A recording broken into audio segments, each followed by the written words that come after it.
Yeah, so I'm actually going to jump into this, Ooh. which is... Ooh, that's my favorite thing. All right, so I'm going to jump into this. I like being this far away. Yeah, it's good. It's very good. So Kathy Wood has a... Kathy Wood. Kathy Wood. She is an investor. And She would. She would.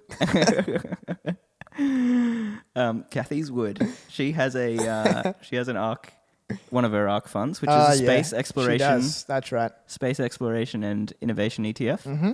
So I went and had a look at it. Did you? And yes, I did indeed. So this isn't part of the last segment. It is. I thought it would be. Okay, go. When I made it initially. Yeah. But I realized that she doesn't hold space or anything like that, SPCE. Oh. So I actually thought it was super terrible how little they actually have space relevant holdings in that ETF. Right. I think it's just a name for an ETF, but it's not that space relevant. So right. They don't seem to be actually investing in the companies that are launching rockets or building spaceships, right? What was in it?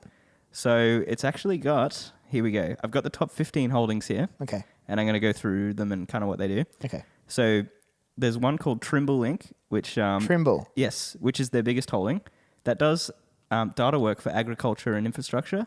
And it also does some mapping and surveying of geospatial areas. Ah, there it is. Okay. So, right. I mean, by geospatial, it literally like surveying. So I'm not sure if they're... Well, they just saw that it's got spatial in it. And spatial. Yeah, that's good. That's good. Similar words. Mm-hmm. Then next is PRNT, which is a 3D printing ETF. That's their next biggest holding. Really? Yeah. An ETF in an ETF? Yeah. Okay. Yeah, well, that's what a few of them do. That's what a few ETFs do. Okay. The next one is Iridium Communications. This one's more relevant. They've got 66 active satellites used for communications. Mm-hmm. So that one's actually kind of legit. Mm-hmm. The next one's Kratos Defense and Security. They make some really cool unmanned aerial vehicles, or UAVs, which are used by the US military for stealth bombings. Nice. So I guess planes are similar to space stuff. Yeah, they're getting close. They are drones. So yeah, you know. Next one is L3 Harris Technologies. This one's cool. This is an Australian company listed on the New York Stock Exchange. Really? And it does LiDAR and provides communication systems for aircraft carriers. Nice. And L3 Harris. Yeah, so it guides in planes as well as other air traffic management control systems. Yep. So that one, I guess, is also kind of similar if they're providing LiDAR and like that kind of thing. Yeah. But it's still like, is that space, like... space exploration? It's certainly not specifically space, is it? No. But the next one's Lockheed Martin, who I've found out pretty much make everything military-based. Cool. They've got fighter jets, helicopters, trains, laser weapons, targeting systems, Australia's warships, armored ground vehicles, missiles, all sorts of things. Wow. So, yeah, pretty crazy. Cool. And the next couple are JD Logistics, Komatsu. They've got Amazon in there. Oh. Which I don't think Amazon holds Blue Origin. Like, I think it's Jeff's separate project, so I don't know why that's there. Yeah. Boeing, which makes sense. Boeing is probably one of the most relevant ones. Yes. But it's all the way down the list kind of thing. They've got Alphabet, which is Google. Yeah.